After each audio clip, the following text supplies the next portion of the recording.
The beast has risen out of the sea. The Bible talks about in the apocalyptic revelation days that the beast will rise, and then also the dragon, which will be the second part of the of Satan's Trinity program. And so the beast has risen, and from a specific prophecy, when we look at what's happening in Ukraine with Russia and with Vladimir Putin, and quietly what's happening with China and Xi Jinping. These are both Far East, if you will. Well, actually, the Russia's a part of Europe and Asia to some degree, but they're Far East nations, and China definitely Far East. But they have risen. Now they're written according to the prophets out of the beast has risen out of sea. So Vladimir Putin's now takeover of the Ukraine was prophesied that the beast would rise, and really there'd be very few people that could make war against the beast. Now we'll talk more about that the apocalyptic, if you will, or the apocalypse in the Bible understanding. We're in that period now. Now, the prophet Ezekiel prophesied this many moons ago in Ezekiel chapter 38, verse 2, where he talked about Gog, who is Russia, and also the beast, and Magog, which is China, and the dragon. Now, the thing about China and the dragon, what China does is it refutes, and what communism does as well, it refutes the Genesis account of God cursing the serpent, who was the dragon at the time and walked on all four. All right, I can't. I'm sorry. I can't. Stop. Stop. Oh, man. I want to start by giving all the praises, glory, and honor to Yahweh Bashem, Yahushai Bashem, Chakwadash. There ones to the elder apostles of the great millstone who rule well. Peace and salutations to the hopeful elect tabernacle of David, scattered throughout the four corners of the earth. Now you see why Jake would be so freaking lost. The Lord didn't raise up his men, his servants, the prophets, the men of the Lord that you see out there on the highways and byways, the men that's diligently day in and day out, going into prophecy. Jake would be done. There's another L of Christianity, man. The Lord said, woe be to these pastors that destroy and scatter the sheep of his pasture, man. This guy doesn't know what the hell he's talking about. Gone. Hey, it's time for a lot of y'all to just leave, leave this office to the true prophets, the servants of Yahweh Shem Yahushai. He would surely do nothing but reveal of his secrets unto his servants, the prophets. You're not inspired, my man. You're not a prophet, Pastor Manning. All right. Now, I do agree with you when it comes to the moles. This is the same dude who went off on the moles years ago. He was right in that regard. But this right here ain't your lane. You made yourself look real foolish. All right. Was that Ezekiel 13? Woe unto the foolish prophets that follow their own spirit and have seen nothing. Come on, man. Stop. Now, one, Russia is not the beast. And two, Magog is not China. I mean, we can stop it right there. You're dead wrong. All right. Now, when you actually go into the prophecy, now we see basically you'll see that the vision that John the Revelator saw was basically just another detailed extension of what Daniel saw in the vision. All right, basically Daniel saw the same world power emerge and dominate the world. And when you go into Daniel, let's go to Daniel 7. And also, it was two visions because Daniel he saw the statue, and he also saw the four beasts, and they were pretty much synonymous. All right, and it was all a representation of the world dominant kingdoms that would come into power in those days, in which Daniel happened to be in the end of the Babylonian Empire when Nebuchadnezzar actually had that dream. All right, so let's go to it real quick. Daniel 7 and verse 1, it says, in the first year of Belshazzar, king of Babylon, Daniel had a dream and visions of his head upon his bed. Then he wrote the dream and told the sum of the matters. Daniel spake and said, I saw in my vision by night, and behold, the four winds of heaven strove upon the great sea. And four great beasts came up from the sea, diverse one from another. And then it goes into those four dominions, right? The first was like a lion and had eagle's wings, as Babylon. I beheld till the wings thereof were plucked, and it was lifted up from the earth, and made stand upon the feet as a man, and as a man's heart was given to it. And behold, another beast, a second like to a bear.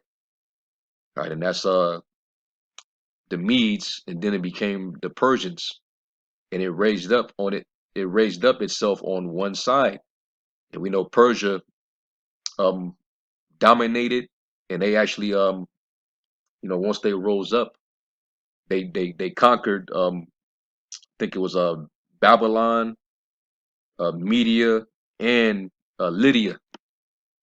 It says, and it had three ribs in the mouth of it, between the teeth of it, and that's the three kingdoms that they conquered. Talking about Persia, right? And they said, thus saith unto it, rise, devour much flesh. After this I beheld, and lo, another like a leopard. And we know the leopard is prophesying of Alexander in the Greek Empire, which he actually knew that he fulfilled this prophecy when you read into the history, right? And we know that Greece basically conquered and took down the Persian Empire. All right, it says, which had upon the back of it four wings of a fowl. The beast also had four heads, and dominion was given to it.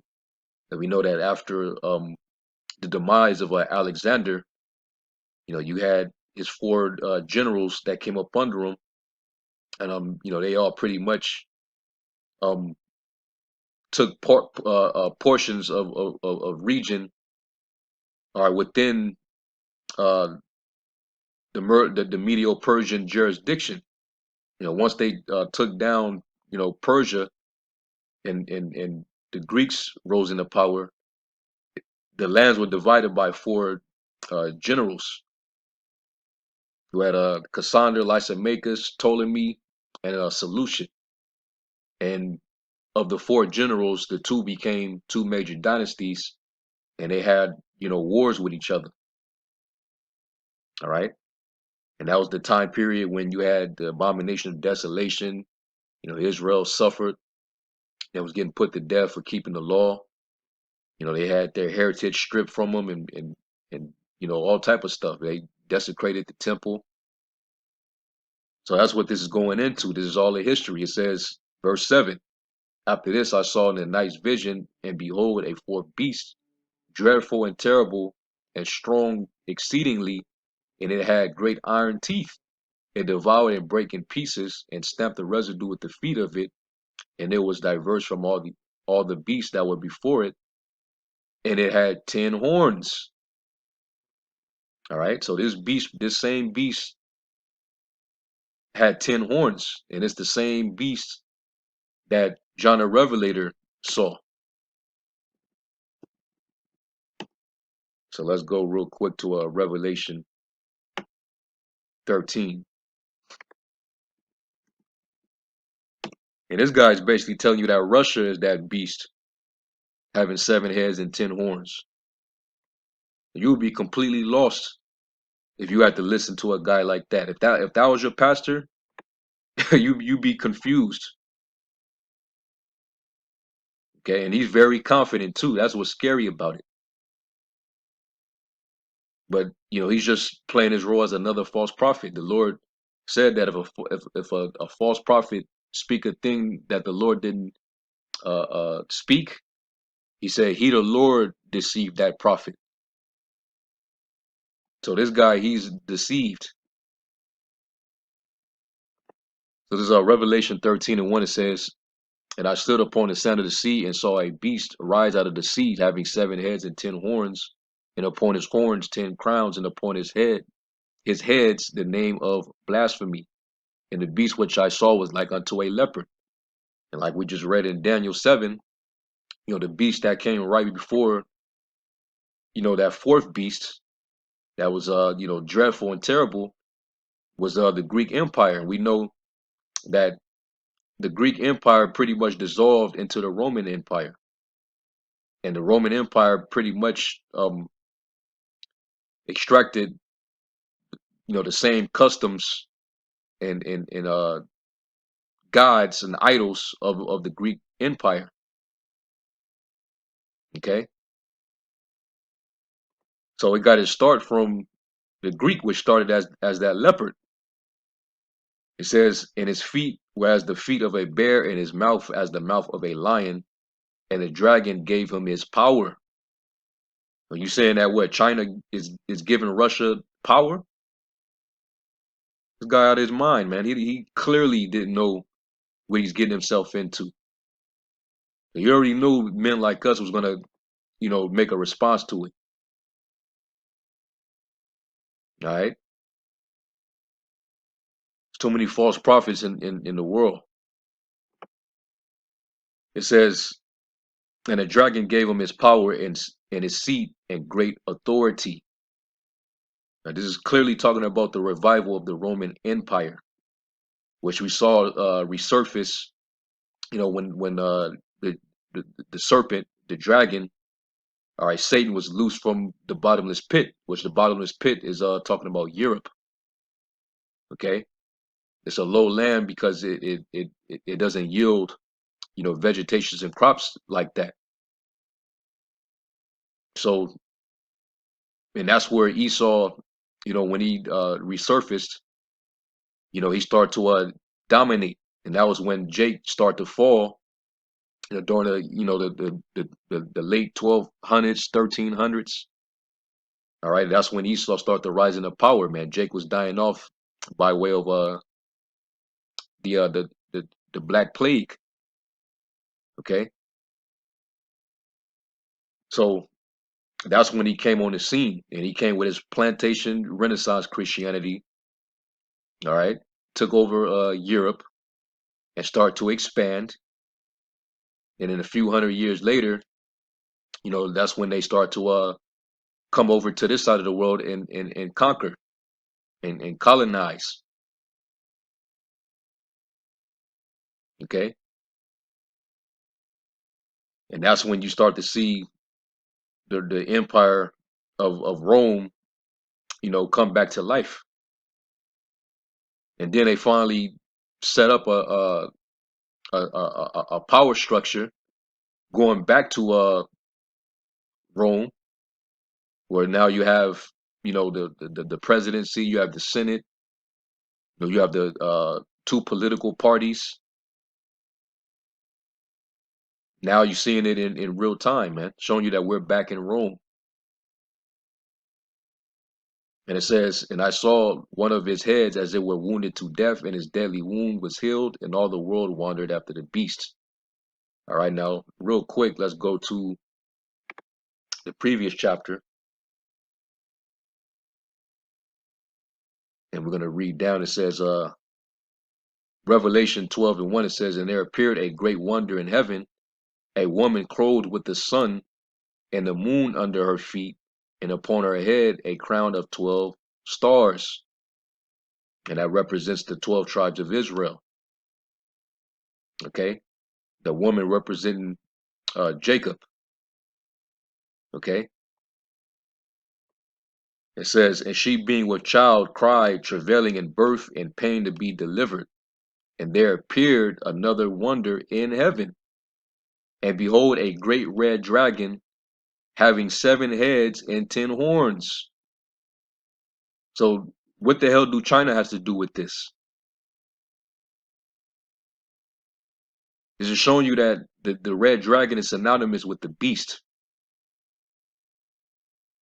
All right, back then they were the Roman Empire, the Roman Republic,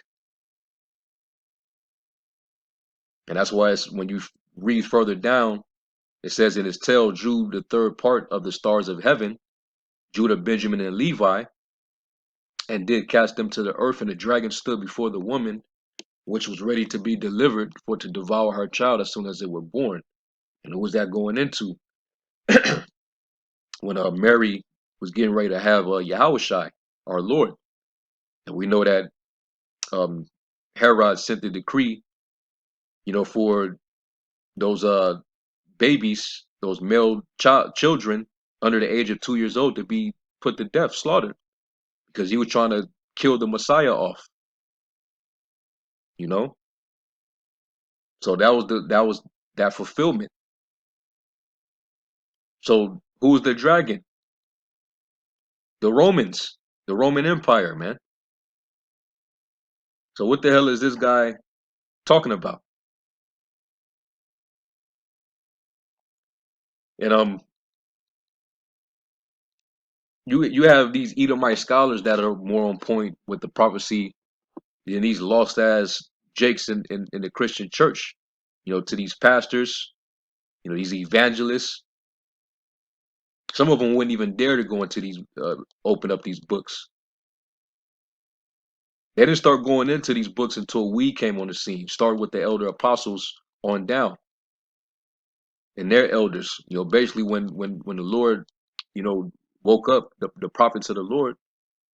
A lot of these pastors, they wasn't touching on these subjects. Now all of a sudden, y'all experts now. Y'all could just open up the book and go into it. But prior to us coming out, it was sealed. Come on, man. A lot of y'all just watching us and you're trying to mimic us, but you're doing a horrible job at it.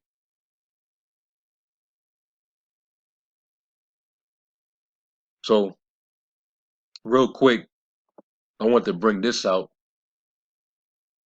And this goes to show you that some of these pastors that got a scholarly background, they have more of a better understanding on prophecy than a lot of these jakes do.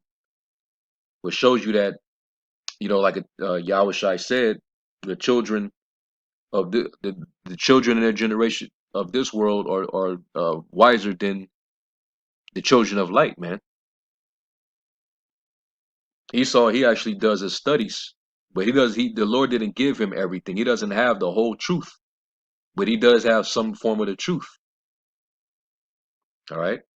So anyway, this article is it says Rome is rising from the ashes just as scripture predicted, by David Jeremiah. All right. And it gives a little summary on Daniel 7. I just went into Daniel 7. And then you could jump further down in the chapter. But basically what you're gonna see here is that he actually breaks down what the beast actually is. Now he goes off on certain points, but for the most part, he's actually on point. The beast is pretty much NATO and the EU. Okay, so let's read it. Now, I'm not gonna read the whole thing. I'm gonna just read the main points, and then we'll definitely go back into the scriptures. It says an interpretation of the dream. It says this dream that Daniel interprets for Nebuchadnezzar is about the dominant kingdoms of the world throughout time. In fact, the world kingdom shows up 9 times in these verses. These worldwide kingdoms seen in a dream follow one after another. Daniel described 5 kingdoms through the imagery of Nebuchadnezzar's dream. For our purpose, we will look at the 2 kingdoms that represent Europe. And it says the kingdom of iron. And we know this is going into that last beast, which also in Daniel the 2nd chapter. You have the 4th beast that was dreadful and terrible, that was different than all the other previous beasts. And then you have the leg of iron, and the feet that was part iron and part clay. That's going into the final dominion, all right, of the Roman Empire. So which that proves what? That Esau, the Edomites, will be the last ones to rule before the return of our Messiah. So it says, according to Daniel 2:40, it says, and the 4th kingdom shall be as strong as iron, and as much as iron breaks in pieces and shatters everything. And like iron that crushes, the kingdom will break in pieces and crush all the others. The legs of iron and the feet of iron and clay represent Rome. This conclusion cannot be proven by citing references in the Bible, but there is no way for it to be anything else because history proves Rome is the 4th kingdom. In the text, iron is used 14 times, and the iron legions of Rome has been vaunted for centuries. Rome possessed superior iron forging technology, and she ruled the Mediterranean world with an iron fist. Rome was iron. Okay, and that's literal. They did uh, rule with an iron fist. You know, their armor, their weaponry was made with iron. Very, very strong material. You know, their armor was very effective. So they had an advantage point with their military. That's why they were dominating and took over the whole known world. It says 50 years before Yahushua was born, Rome took control of the world, and the Roman Empire maintained control until after his resurrection. It was Roman rule that put Yahushua on the cross. It was the imperialistic Romans who ruthlessly ruled during the days of the early church. They were always after Paul. They were always quelling the riots. They were always trying to keep the peace for Rome because of what was happening in the growth of the church. An example of that, you had Claudius Caesar when you read Acts the 18th chapter, where he banished Christians because of the growth of the church. You know, Jake was raising havoc, all throughout the known world. So they wanted peace in Rome because there was a lot of riots and a lot of violent disputes going on between the followers of Yahushua and the Jews, and then you had the Israelite foreigners, who didn't identify with it. So Claudius Caesar was like, "Hey, get them out of here," and he banished them out of Rome. And that's how Apostle Paul ended up meeting Priscilla and Aquila. Okay, it says Rome's legions crushed all resistance with an iron heel. Okay, and a matter of fact, when you go to Daniel the 2nd chapter, even in the blue letter, I mean the 2nd chapter, it actually gives you the heading on what each let's go to it real quick. Basically, each piece of metal described on that statue that he saw in the vision, it actually tells you what each one represents. The head of gold.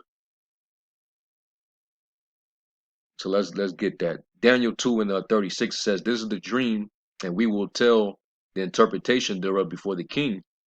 And this is dealing with Babylon, which is the first dominion of the first kingdom. It says, Thou, O king, art king of kings, for the power of heaven have given thee a kingdom, power, and strength, and glory.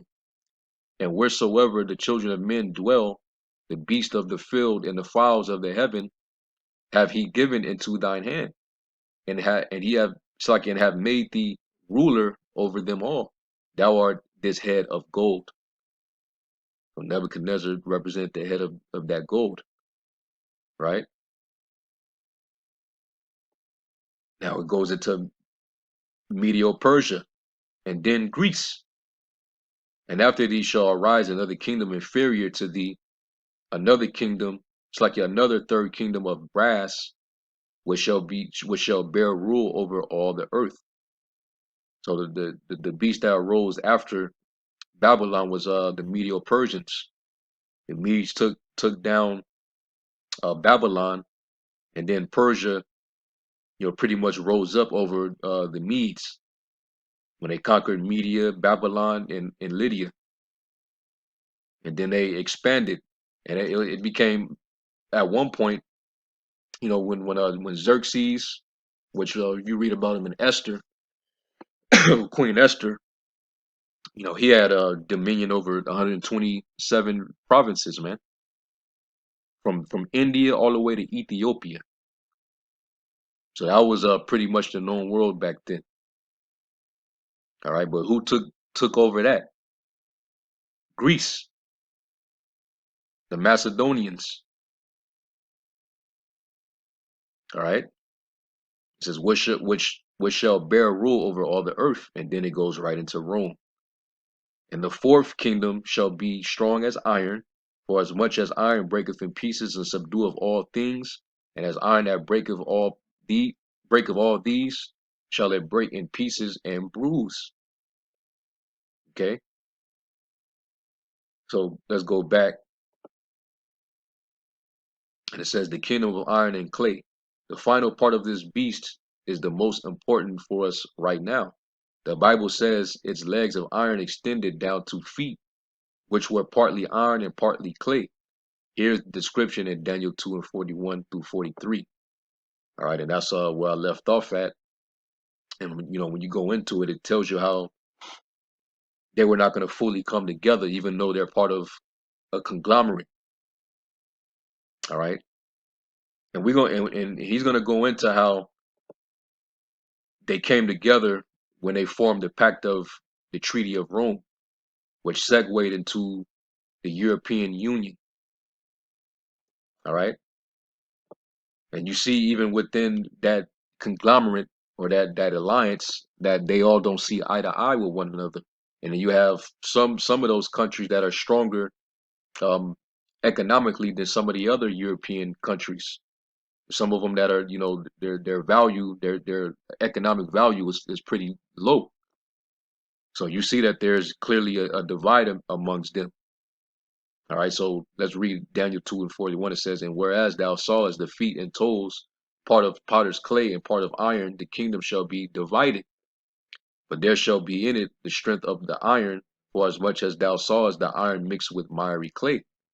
And as the toes of the feet were part of iron and part of clay, so the kingdom shall be partly strong and partly broken. And whereas thou sawest iron mixed with miry clay, they shall mingle themselves with the seed of men, and they shall not cleave one to another, even as iron is not mixed with clay. And that's why you've been seeing over the years, talks of these different European countries, basically wanted to opt out of the union and do their own thing. And it started with Britain. All right. So let's go back into the article. And it says, according to this prophecy, there will be a time in the future when the Roman Empire will divide into 10 sections, 10 toes, as we know from the history that has not happened yet, and Napoleon destroyed the last traces of the Holy Roman Empire in 1806. At this point, there has never been a tenfold edition of the Roman Empire, yet the Bible indicates that there will be a renewed Roman kingdom on this earth when Yahushua returns. Now, you did have, going back to between the 2nd century and the 5th century, where you had these Germanic tribes, that were rising up, and they were taking over and ruling some of those regions of Rome. All right, you had Uh, the Franks at one point they ruled. You had the Alemannis, you had the Visigoths, you had the Suebes, the Anglo-Saxons, the Lombards, the Burgundians, the Ostrogoths, the Hurriles, and uh, the Vandals. So those are 10 kingdoms right there that rose up, in that region, during that course of time. But this was after, Western Rome actually fell. All right. And they had their time to rule, and they pretty much had their dominion taken. All right. And Jay continued to, rule in the Dark Ages. And then around the time of the Renaissance, which means what? Rebirth. That was when this devil reemerged and appeared and started to take over, man.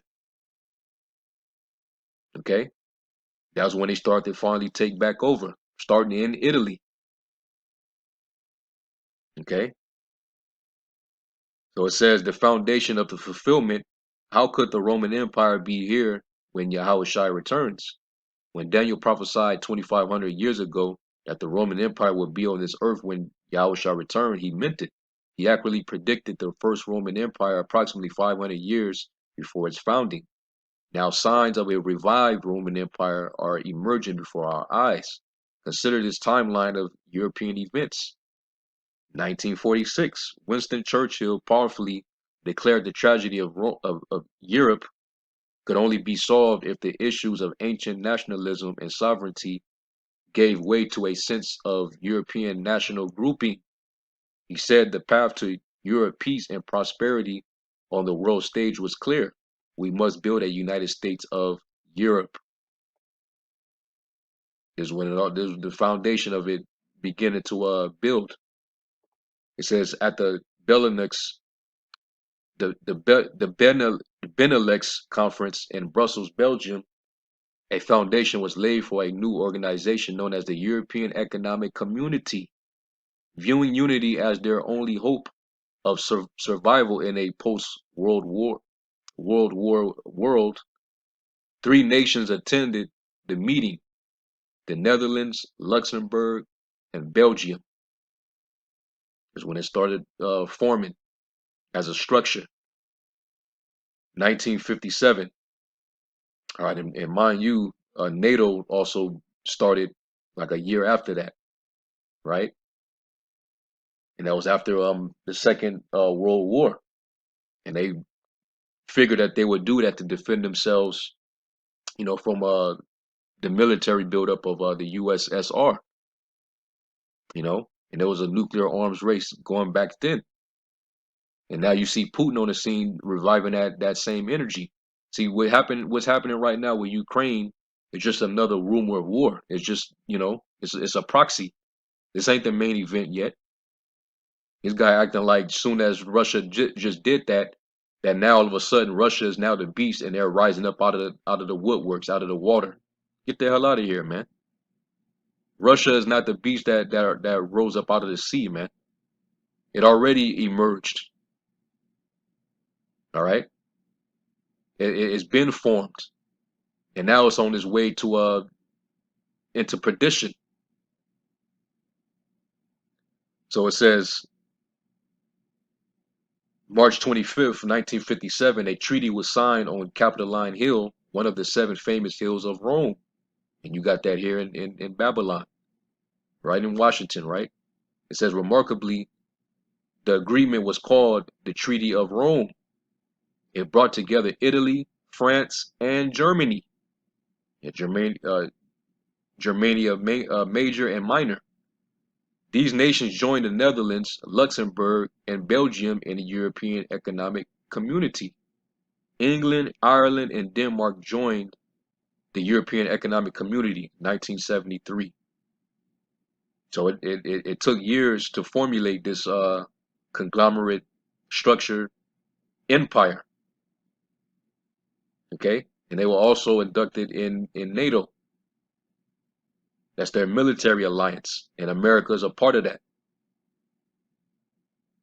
Okay, so this is showing you that how the dragon gave power unto the beast.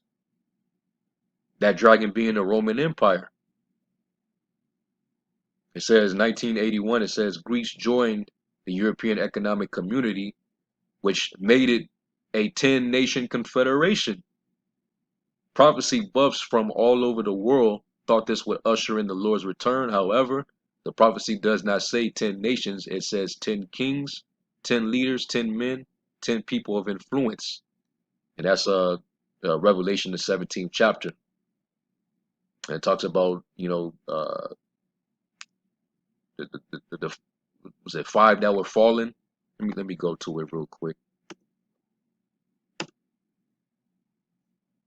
In which we know that America came out of this same confederation.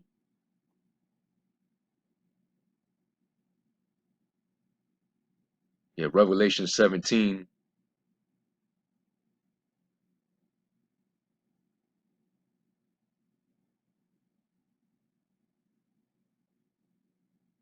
Revelation 17 and 7, it says, An angel said unto me, Wherefore didst thou marvel? I will tell thee the mystery of the woman and of the beast that carrieth her, which have the 7 heads and the 10 horns. So America gets carried by the beast. All right. Meaning she's in control. America fucking tells them what to do, basically, man. You know? Like right now, all Sleepy Joe ass could do is just send sanctions on Russia. So now Ukraine is just they're really helpless unless America decides to step in, with NATO. But they can't do this without Babylon. So right now it's just one sided. Russia is just tearing shit up, man. It says verse 8. It says the beast that thou sawest was and is not, talking about Rome, and shall ascend out of the bottomless pit. That's that old serpent, the dragon, which is the devil and Satan, man. Okay, and go into perdition, because this empire, this beast, is going to go into perdition, destruction. The Lord's going to destroy it, and it tells you that further down in the chapter.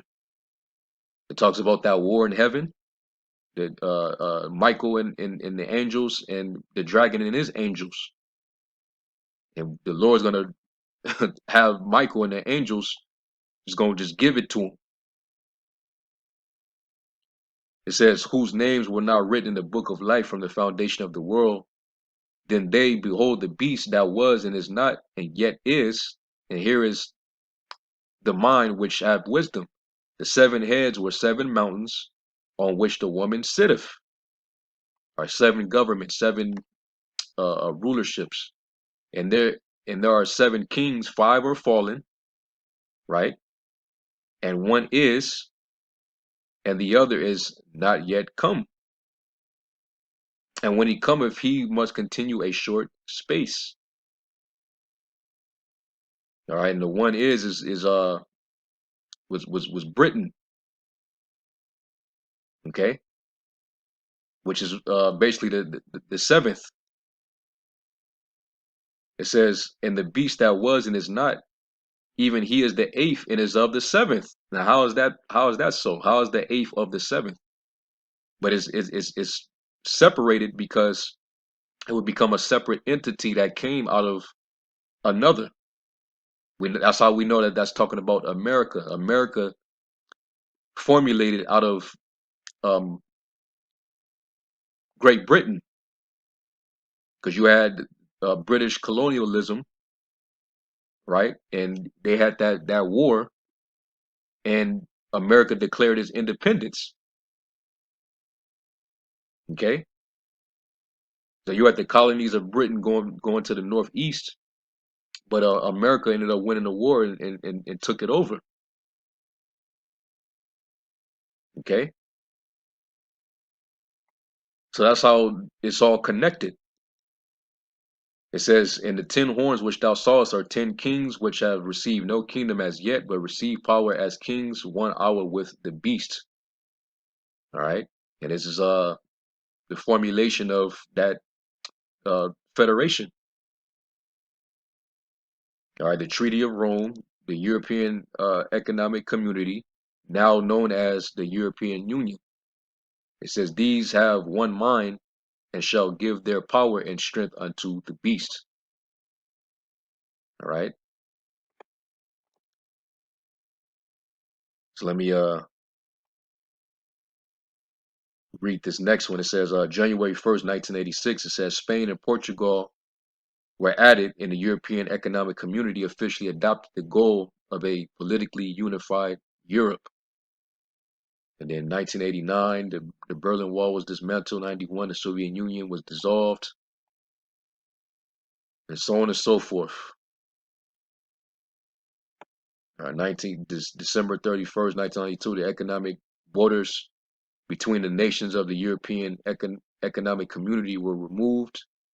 1993, the European Union was formed. The European Economic Community joined the European Union. It was renamed the European Community. And then, of course, over the years, they start to add a lot more nation members. And now they're like, 20 plus, just as the same with NATO. And they start to expand, and they were taking even those Eastern Bloc countries that were actually a part of the USSR. Okay. So Rome pretty much took back over all of Europe. And now there's friction between the bear and the beast. And that's what's prophecy, that the Lord's going to have the bear, all right, or the Medes, or all right, the modern Medes, which are the Russians. They're going to be the ones that's going to be stirred up, and they're going to fight against the beast, and they're mainly going to fight against America, because America is the spearhead.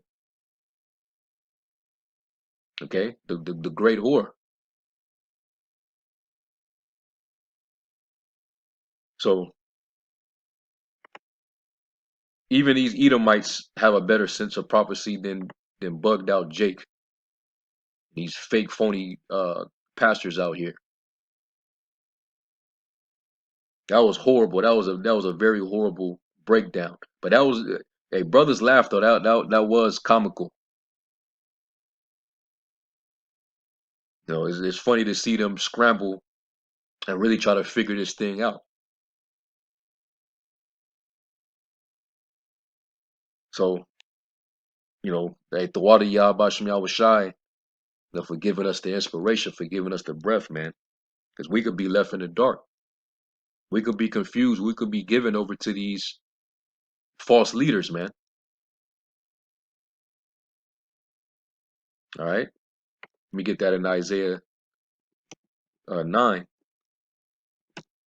Jake would be finished if you didn't have the prophets, man. The scriptures say, and we always quote it in our Proverbs, where there's no vision, the people perish, man. So you got to know, especially in these times, what's going on. It's Isaiah 9:16. It says, "For the leaders of this people cause them to err, and they that are led of them are destroyed." This guy right here, clearly, he took on his persona. This is a hustle. When you read this dude's background, he was a straight up criminal. He did time in prison because he did burglaries, robberies.